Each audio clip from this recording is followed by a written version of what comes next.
Prezados irmãos e amigos, graça e paz, aqui estamos nós mais uma vez na TV Caminho Livre para mais um vídeo. Sempre que tem vídeo, tem estudo bíblico, né? Ou então, pelo menos, alguma reflexão da palavra de Deus. Bom, no meu último vídeo eu procurei responder ao primeiro questionamento da irmã Dinorá a respeito do que nós calvinistas entendemos ser evangelho, graça, salvação, essas coisas. O primeiro questionamento que ela fez foi o seguinte: como é que os calvinistas lidam com Apocalipse 3:20, né? Porque o entendimento arminiano sobre Apocalipse 3:20 é de que este texto, ele chancela, ele fundamenta, ele nos dá a base para que nós possamos admitir a existência do livre-arbítrio, né? Já falamos muito sobre isso, continuamos falando sobre isso, e nós vamos continuar falando muito sobre isso ainda, porque tem muita gente nova chegando, né? Muita gente nova chegando, são novos questionamentos, muita gente não teve oportunidade de assistir os nossos vídeos passados, onde a gente trata exaustivamente deste assunto. Então, a irmã Dinorá, ela é provavelmente arminiana, ela não diz que é, mas provavelmente é arminiana, e, primeiro, busca o nosso entendimento a respeito de Apocalipse 3:20, tendo como background, como pano de fundo, a ideia de que Apocalipse 3:20 chancela a existência do livre-arbítrio. Nós já fizemos ali uma breve análise e avaliação de Apocalipse 3:20, segundo a ótica calvinista ou reformada, para a irmã Dinorá. E ali o Apocalipse 3:20, a gente percebe que o Apocalipse 3:20 não tem a intenção de nos ensinar a existência do livre-arbítrio. Pelo contrário, o texto ali, que pertence à carta de Cristo à igreja de Laodiceia, deixa clara o fato de que livre-arbítrio não existe, né? E não a existência do livre-arbítrio, porque se o livre-arbítrio existisse mesmo, Jesus não precisaria vir à igreja, né? Ele simplesmente poderia esperar que a igreja tomasse a iniciativa, através do seu livre-arbítrio, de procurá-lo, não é verdade? De tomar a iniciativa de ir a ele, mas não é isso que a igreja faz. É Jesus que vem à igreja, e não a igreja que vai a Jesus por conta do seu livre-arbítrio. Então tá, com base na pressuposição do livre-arbítrio, é que a irmã Dinorá continua desenvolvendo os seus questionamentos que ela me fez. O segundo questionamento, evidentemente, ele tem como pano de fundo a existência do livre-arbítrio. É por isso que ela questiona aqui o seguinte: como é que os calvinistas lidam com a história de Israel, que rejeitaram o seu Messias, mas não antes da tentativa de Deus para os restaurar? Essa é a primeira pergunta dentro do segundo questionamento dela. Como é que Deus lida, ou como é que os calvinistas lidam com a história de Israel, que rejeitaram o seu Messias, mas não antes da tentativa de Deus para os restaurar? Ou seja, Deus tentou restaurar o povo de Israel, a fé do povo de Israel no Messias vindouro. Ele fez essa tentativa e pelo jeito falhou, né? Pelo jeito a tentativa de Deus falhou. Sabemos que Deus, ainda dentro do segundo questionamento, ela continua: sabemos que Deus deu àquele povo quem? Povo de Israel, tanto no deserto quanto quando Jesus veio, inúmeras chances de salvação, e isto rebate a predestinação. Esse é o segundo questionamento da irmã Dinorá. Muito bem, irmã Dinorá, a senhora fala de tentativa de Deus em restaurar o povo, a senhora fala de chances de salvação e que Deus deu, supostamente deu a Israel, e isso rebate a predestinação. Primeiro, irmã, vamos colocar duas coisas aqui. Deus não trabalha no campo das tentativas, irmã Dinorá. Deus não faz tentativas. Ele não trabalha na categoria da tentativa e erro, como nós seres humanos o fazemos. Deus é Deus. Ele não tenta fazer nada, ele faz. Quando ele quer fazer alguma coisa, ele faz. Outra coisa, irmã Dinorá, Deus não trabalha com chances de salvação. Isso é outro erro da teologia arminiana. Não há chance de salvação para ninguém, irmã. Deus, quando quer salvar, ele vem salvar e salva. Deus não trabalha com tentativas e Deus não trabalha com chances ou oportunidades. É a velha e boa salvabilidade arminiana, né? Deus efetivamente na cruz não salvou ninguém. Ele simplesmente deu oportunidade, né? para que as pessoas sejam salvas a partir de sua decisão, de sua própria decisão, que é proveniente do seu livre-arbítrio. Isso vai dizer a teologia arminiana, certo? Então, irmã Dinorá, esqueça essa história de que Deus trabalha na base de tentativas. Esqueça essa história na qual a senhora afirma que Deus deu chances, inúmeras chances de salvação ao povo de Israel. Irmã, o que a palavra de Deus nos diz é justamente o contrário. Percebam aqui, ou perceba, irmã Dinorá, Isaías 46, o que Deus nos diz através do profeta Isaías, em Isaías 46, versos 9 a 11. Deus diz-nos o seguinte: lembrai-vos das coisas passadas da antiguidade, que eu sou Deus, não há outro. Eu sou Deus e não há outro semelhante a mim, que desde o princípio anuncio o que há de acontecer, e desde a antiguidade as coisas que ainda não sucederam. Que digo, o meu conselho permanecerá de pé, farei toda a minha vontade. Olha só, irmã Dinorá, como Deus afirma aqui, soberanamente, farei toda a minha vontade. Que chamo a ave de rapina desde o Oriente e de uma terra longínqua, o homem do meu conselho. Eu o disse, eu também o cumprirei. Tomei este propósito, também o executarei. Irmã Dinorá, com base neste texto que nós lemos da palavra de Deus, como é que nós podemos afirmar que Deus trabalha na base de tentativas? Como é que nós podemos afirmar que Deus dá chances de salvação para alguém? Não, irmã, isto é equivocado, é errado pensarmos assim. Deus não trabalha com base em tentativas. Deus é Deus. Quando Ele quer fazer algo, Ele faz. Deus não trabalha com chances de salvação. Quando Ele quer salvar, Ele salva quem Ele quiser, do jeito que Ele quiser, quando Ele quiser, onde Ele quer, onde Ele quiser, certo? Outro texto aqui em Isaías 43, 13, diz-nos o seguinte: e ainda antes que houvesse dia, eu era, e nenhum há que possa livrar alguém das minhas mãos. Agindo eu, quem o impedirá? Deus trabalha então com tentativas? Deus trabalha com chances? Não.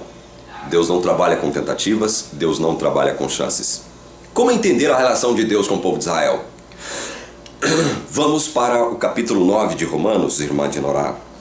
Este capítulo 9 é um capítulo importantíssimo da palavra de Deus, que nos traz grandes revelações da palavra de Deus e que nos mostra como Deus se relacionou com o povo de Israel no passado e continua se relacionando no presente também, por que não? Romanos 9, leamos do versículo 1 até o 8 por enquanto. O texto diz assim: digo a verdade em Cristo, não minto, testemunhando comigo no Espírito Santo a minha própria consciência. Tenho grande tristeza e incessante dor no coração, porque eu mesmo desejaria ser anátema, separado de Cristo por amor de meus irmãos, meus compatriotas, segundo a carne. São israelitas, pertence-lhes a adoção, e também a glória, as alianças, a legislação, o culto e as promessas. Deles são os patriarcas, e também deles descende o Cristo segundo a carne, o qual é sobre todos Deus bendito para todos sempre. Amém. Interessante este começo do capítulo 9, porque Paulo, ele exprime aqui a sua tristeza e a sua dor em função do quê? Em função da rejeição por parte do seu povo, rejeição ao Messias por parte do seu povo.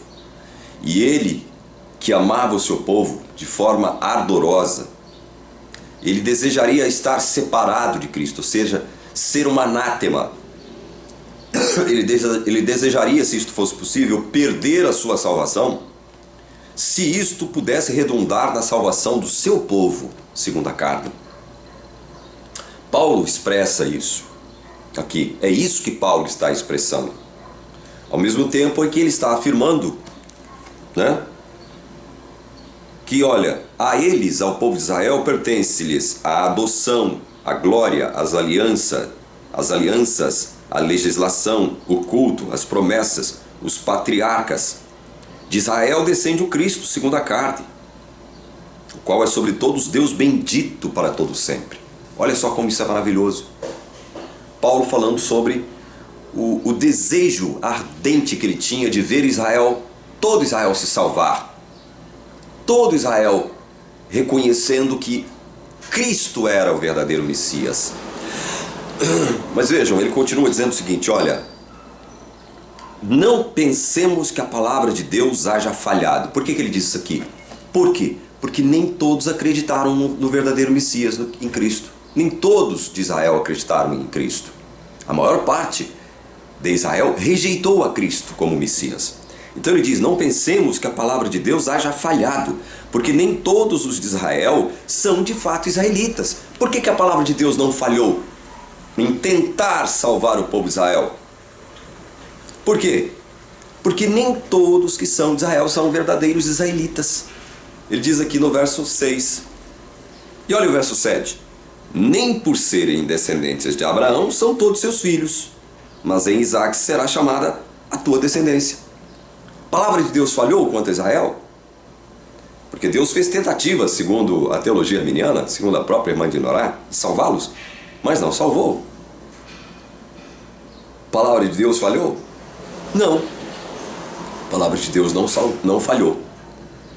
Por que não falhou? Porque veja, nem todos os que eram nascidos em Israel, nem todos os que eram do ponto de vista da carne, do ponto de vista genético, do ponto de vista sanguíneo, descendentes de Abraão, eram o quê? Verdadeiros filhos de Deus. Aí ele faz uma comparação entre Ismael, que está implícito aqui, o nome Ismael não aparece, e Isaque. Ele faz uma comparação. Deus fez uma promessa a Abraão com base em Ismael, com base na existência de Ismael, seu primeiro filho, ou com base na existência de Isaque, que só veio à existência, veio à luz da vida, graças à intervenção miraculosa de Deus sobre Sara, sua mãe, que era estéril e já estava em idade avançada. Em quem Deus cumpriria a sua promessa? Em Ismael, que foi fruto da ação, né, de um coito entre Abraão e sua escrava, Agar, ou ele cumpriria a sua promessa em Isaque, cuja vida, cujo nascimento é proveniente de uma intervenção miraculosa de Deus. Então Paulo está fazendo aqui uma comparação. Nem todos, veja, irmã de Norá, nem todos os membros do povo de Israel, nem todo indivíduo que nasceu dentro da nação de Israel como israelita era de fato um filho de Deus, minha irmã. Nós temos que entender isso. Isto aqui faz parte do propósito de Deus. Propósito misterioso, mas soberano de Deus para com Israel. É errado, é equivocado nós pensarmos que Deus, quando chama Abrão, lá da sua terra, da sua parentela, do meio da sua parentela, para, através dele, formar uma grande nação, é errado pensar que todo indivíduo que nascesse como descendente de Abraão seria salvo. Não foi este o plano de Deus. Paulo está explicando isso aqui. Portanto, a palavra de Deus não falhou. A palavra de Deus não falhou. Ela estava justamente cumprindo o seu propósito. Deus não tentou algo e falhou. Deus não deu chances e essas chances foram recusadas. Não, minha irmã de Norá. Não é assim que Deus trabalha, nós precisamos entender isto. E é o que Paulo está explicando aqui no capítulo 9 de Romanos. Veja, ele continua dizendo o seguinte aqui, olha. Isto é, verso 8. Estes filhos de Deus não são propriamente os da carne, mas devem ser considerados como descendência os filhos da promessa. São filhos de Deus os que nascem do ponto de vista genético, sanguíneo, ou como descendentes de Abraão? São todos filhos de Deus? Não, Paulo está deixando bem claro aqui. Mas quem são os filhos de Deus, então, que nascem do povo de Israel? Quem são? Os filhos da promessa. Filhos da promessa. Filhos da promessa são aqueles que creem na palavra de Deus, da forma como Abraão creu na palavra de Deus, quando foi retirado da sua terra, do meio da sua parentela. Filhos da promessa são os que creem na palavra de Deus, ou seja, vieram da promessa de Deus. Não vieram de uma ação humana. Não vieram de um poder humano, de uma capacidade humana, vieram da promessa de Deus. Entendeu? Estes são os filhos de Deus. Porque a palavra, verso 9, porque a palavra da promessa é esta: por esse tempo virei e Sara terá um filho. É o que nós estamos dizendo. Do ponto de vista humano, era impossível a Sara dar à luz. Já estava em idade avançada, cerca de 90 anos, e era estéril. Era impossível.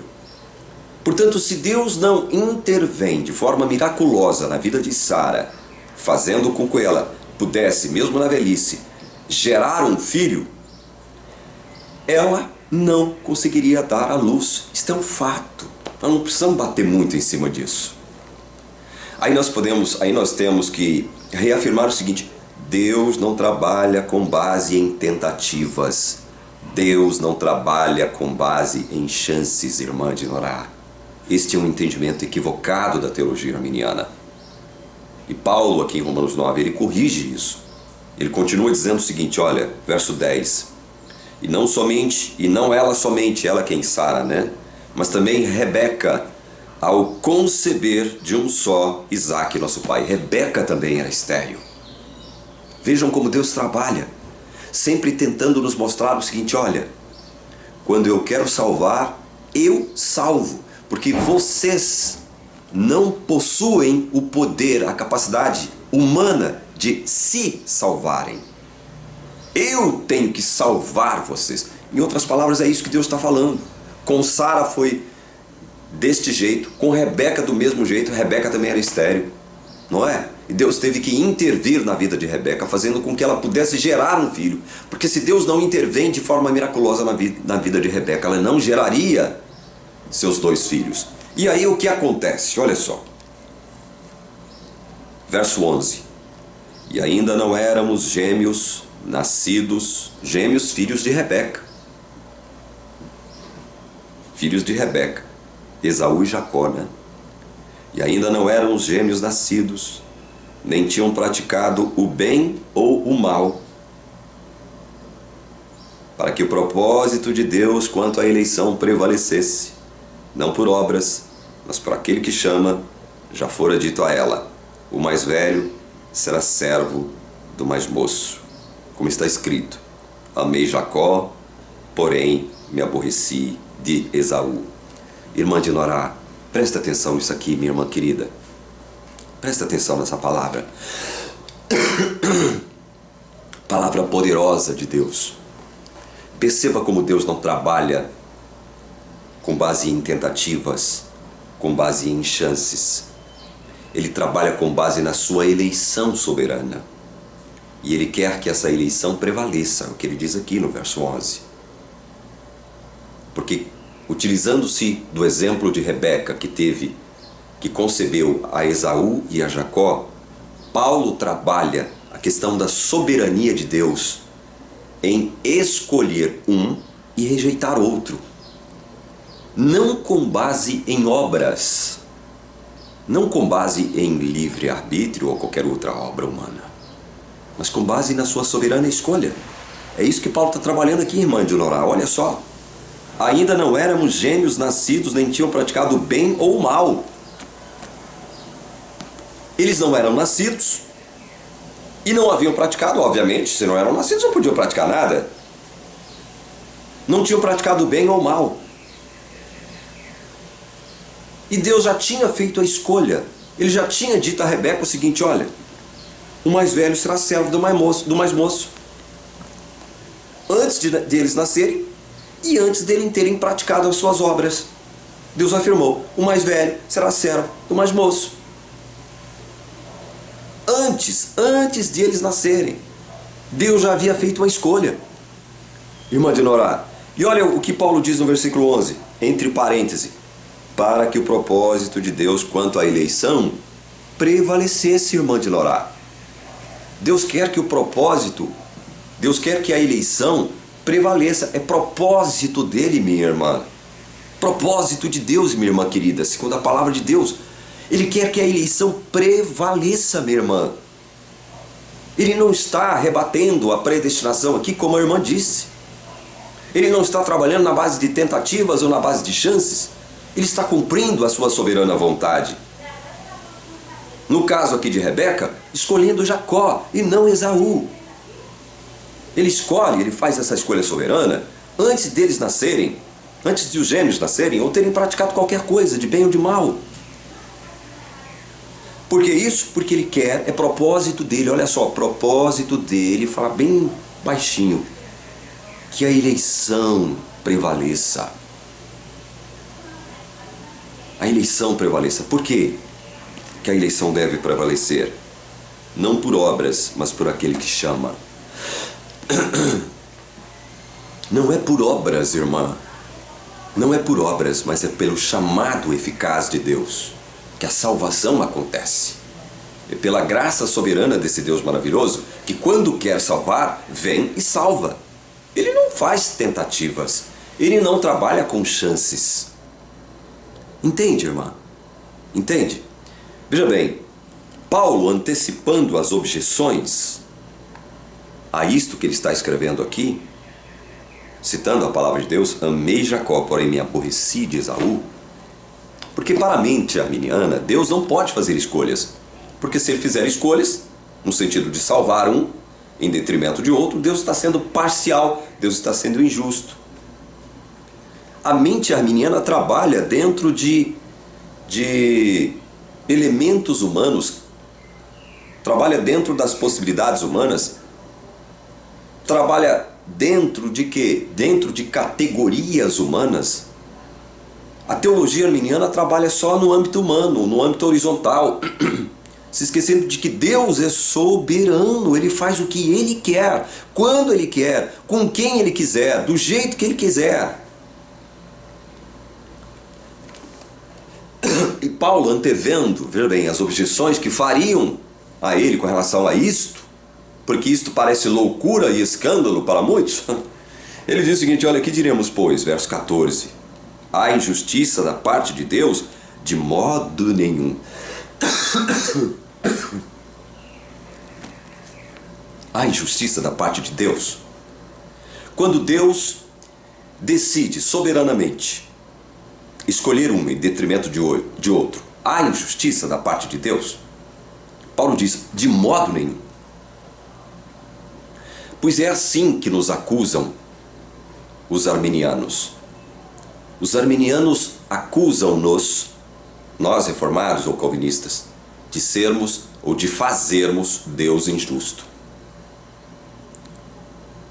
Eles nos acusam de nós fazermos Deus injusto, por conta disto que nós afirmamos com base na palavra de Deus. Aí Paulo diz, há injustiça da parte de Deus? De modo nenhum, afirma Paulo. Não há injustiça. Por que não há injustiça? Aí ele diz aqui no verso 15, pois ele diz a Moisés, terei misericórdia de quem me aprouver ter misericórdia, e compadecer-me-ei de quem me aprouver ter compaixão. Olha só, Deus tem misericórdia de quem Ele quer. Deus tem compaixão de quem Ele quer. E aí, irmã de Norá? O que nós vamos dizer? É injusto da parte de Deus agir assim, quando Deus age deste modo? Ele tem misericórdia de quem quer e tem compaixão de quem Ele quer. O que nós vamos dizer a Deus? Ou os arminianos vão continuar nos acusando de que nós é que somos injustos? Por fazermos Deus injusto com a nossa teologia? Não, nós acreditamos na palavra. Nós estamos pregando o evangelho puro e simples. O evangelho claro da palavra de Deus. Estamos aceitando o que a palavra de Deus diz sem questionarmos. Porque não sou eu que tenho que determinar se Deus é justo ou injusto. Deus não age com base no meu entendimento sobre Ele. Deus não espera a minha boa vontade para agir. Deus é Deus. A gente tem que entender isso. É como diz um irmão aqui, God is God. Ele escreveu em inglês, né? Deus é Deus. Nós temos que entender isso de uma vez por todas. Olha o que diz o verso 16. Assim, pois, não depende de quem quer ou de quem corre, mas de usar Deus a sua misericórdia. Não depende de quem quer ou de quem corre, mas de usar Deus a sua misericórdia. Deus está sendo injusto também por conta disso? Ou nós, calvinistas, reformados, estamos sendo injustos por crermos nisso que a palavra de Deus está dizendo? Não depende de quem quer nem de quem corre, mas de usar Deus a sua misericórdia. Deus não trabalha com base em tentativas, Deus não trabalha com base em chances, irmã. Irmã, para que este vídeo não se torne longo, aqui mesmo em Romanos 9, eu gostaria de ler aqui, Romanos 9, versículos 19 em diante, diz assim: Tu, porém, me dirás, de que se queixa ele ainda? Pois quem jamais resistiu à sua vontade? São as objeções que Paulo antecipa. Bom, se Deus faz as coisas segundo a sua vontade, e se é de sua vontade que uns o reconheçam como Deus e que outros não o reconheçam como Deus, de que Deus se queixa ainda, se tudo é feito de acordo com a sua vontade? Essa é a linha de raciocínio que Paulo busca traçar aqui de forma implícita, certo? Com base neste questionamento, de que se queixa ele ainda, pois quem jamais resistiu à sua vontade? Se ninguém pode resistir à sua vontade, por que Deus então está se queixando, alguém poderia dizer, com base no que Paulo estava dizendo? Não depende de quem quer nem de quem corre, mas de usar Deus a sua misericórdia. Ele usa de misericórdia com quem ele quer e usa a sua compaixão e de compaixão com quem ele quer. Por que Deus queixa ainda, se ninguém pode resistir à sua vontade? Aí que Paulo responde a esses? Verso 20. Quem és tu, ó homem, para discutires com Deus? Porventura pode o objeto perguntar a quem o fez, por que me fizeste assim?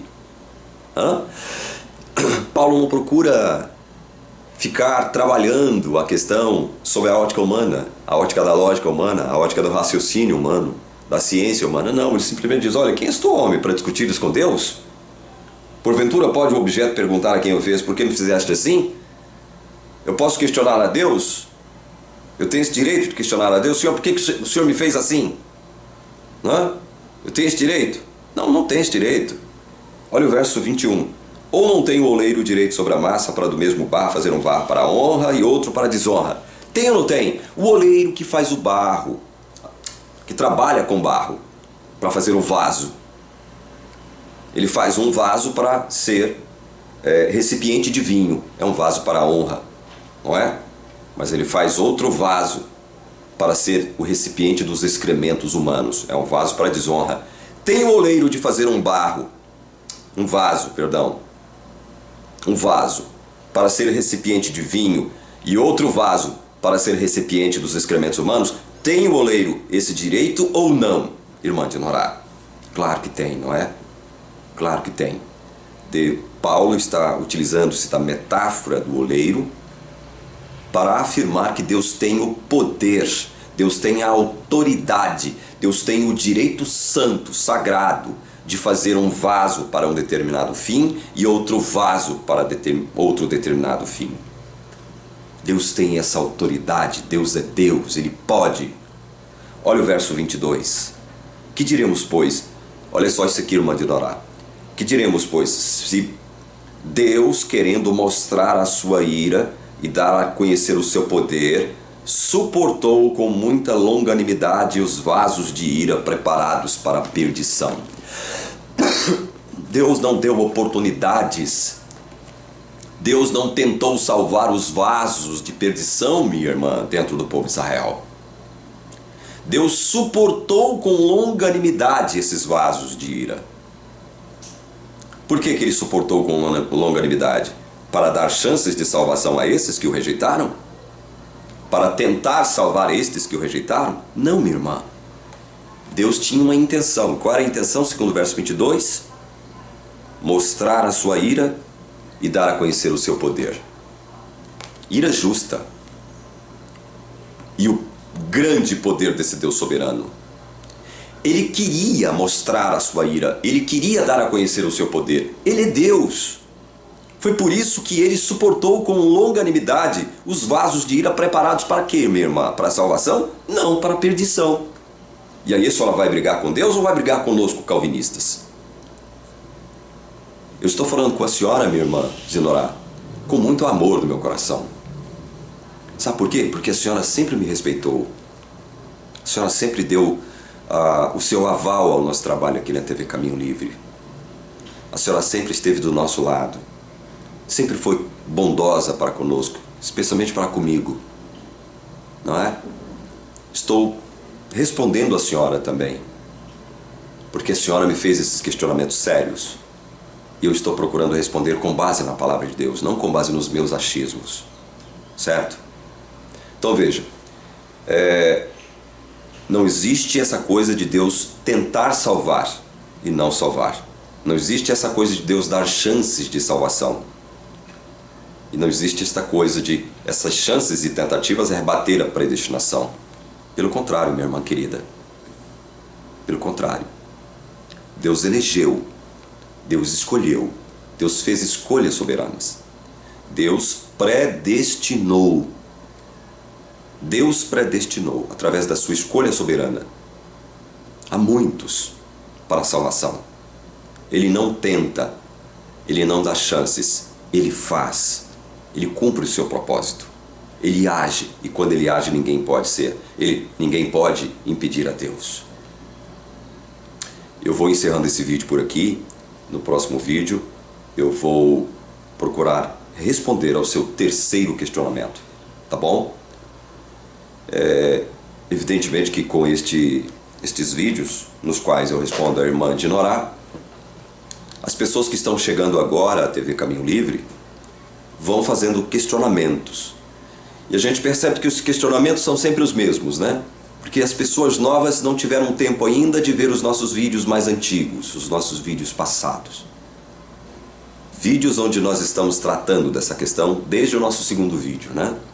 Mostrando o que são as doutrinas da graça, mostrando como Deus salva, por que Deus salva, a quem Deus salva, mostrando o plano da redenção da forma como a Bíblia o exara, conforme expressado na palavra de Deus, e não conforme o entendimento de uma denominação religiosa ou cristã. Estamos fazendo isso. E temos que ter essa paciência, né, para responder aos irmãos novos que estão chegando aqui à TV Caminho Livre, fazendo os bons e velhos questionamentos. A irmã Dinorá, evidentemente, não teve oportunidade de assistir a muitos dos nossos vídeos aqui, e por isso ela fez os questionamentos que fez.